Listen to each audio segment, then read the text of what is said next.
mara nyingine tena ambayo ni siku ya kilele cha siku ya kusifu na kuabudu taifa ambayo inakwenda kuhitimu katika siku ya leo, na bado inaendelea kufuatilia matukio katika eneo hili ambayo yanaendelea kuwepo katika wiki ya sifa na muziki taifa FPCT. Bado nimefanikiwa kukutana na mmoja kati ya wahusika wanaoendelea kuendesha shughuli hizi kama unavyoona panapendeza mahali hapa. Kwanza Bwana Yesu asifiwe, unaitwa nani?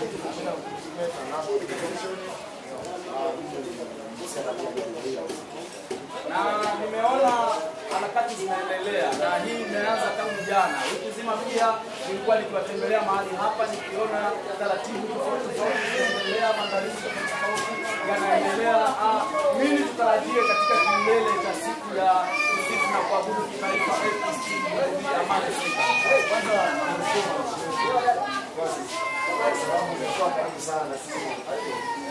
kweli kabisa sisi tunaomba kwanza kushukuru hapa wahusika wenyewe kuanzia kabisa, lakini pia tukienda kwa waimbaji wote, lakini tukienda hata kwa majirani.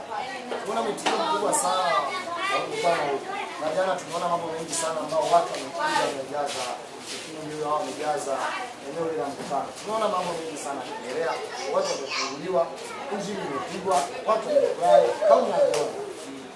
Kiufupi nimeona kwa matendo kusema kwamba ratiba ya wiki hii ya sifa na kuabudu kitaifa ipo na siku mbili ambayo ilikuwa tarehe 18 tarehe 19. Watu watarajie nini kinachofuata katika siku ya leo kama hitimisho la kilele cha siku ya sifa na muziki kitaifa FPCT Amani Center? Kwanza kabisa cha kwanza ni tumaini cha kwanza. Hao kitu ambacho wanaweza kusema wajitajia kitu. Cha kwanza ni kuinuliwa. Sema hivyo kwa mtu mwaka jana, silipa atakayokuwa baada ya mkutano huo. Mimi nawadhihirisha kabisa kwamba watu wataendelea kutoka sehemu alipokuwa ndio mambo. Kwa sababu gani? Tumejipanga, tunaye mtumishi mkubwa ambaye amepaka mafuta na Roho Mtakatifu. Wao wanatarajia wagonjwa kuweza kupona. Watarajia watu ambao walikuwa na matatizo kuweza kujua. Na kadhalika kama mengi, wapiga muziki wana mkono wa Mungu. Kabisa. Unaweza kutuelekeza ni mazingira gani ambayo bado harakati hizo zinaendelea kuonekana ili Watanzania ambao wako nje pia ya Tanzania, ambao wako mbali ya Dar es Salaam, Bunjubi, Amani Center, kama waone nini kinaendelea katika mazingira haya ili waweze pia kupata shauku ya kufuatilia utukufu wa Bwana namna unavyoendelea kuinuliwa katika viwanja hivi.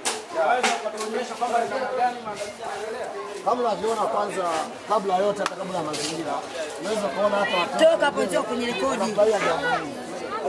Wamama wamejitoa kwa ajili ya jambo hili. Hiyo ni wewe mimi sasa cha kwanza. Staki. Bila kwenda mbali. Wewe.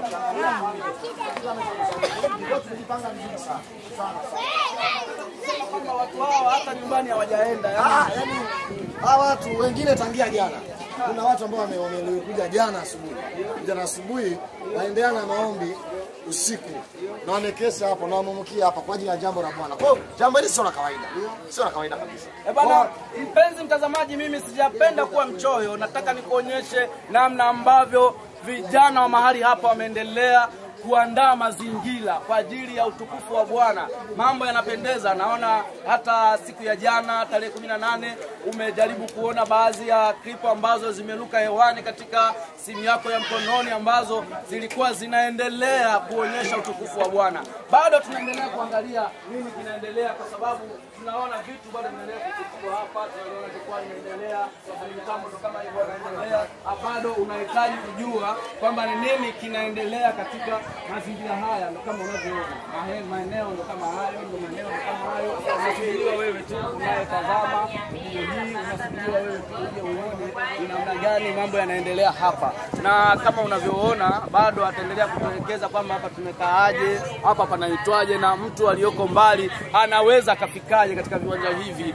Wewe kama mwenyeji wa maeneo haya kwamba unamuelekeza mtu ambaye yuko nje ya Bunjubi hapa, ataelewa kwa kupitia mfumo upi ili aweze kufika mahali hapa akauone utukufu wa Bwana. Kwanza kabisa eneo hili linafanya kwa wepesi sana.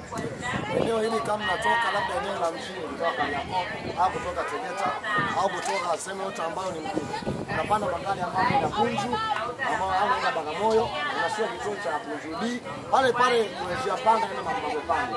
Mtaa wa kwanza kabisa huo ndio mkutano wetu ulipo. Kwa hiyo sio sehemu ya kupotea. Yaani wakaribishe sana. Watu ambao wanatoka Bagamoyo pia ukishafika Bunju tu ile njia panda kwenda Mapande unakuja. Mimi nikushukuru sana mtumishi wa Mungu na nikutakie maandalizi mema. Asante sana. Naamini Watanzania wameona vile ambavyo utukufu wa Bwana unaenda kuinuliwa katika viwango vya hali ya juu, kwa sababu hata jana tumeona mambo makubwa yakitendeka. Tumeona kwaya mbalimbali hapa zikitimua vumbi na shetani naye akaanza kusogea pembeni. Kabisa, aliondoka 89.9.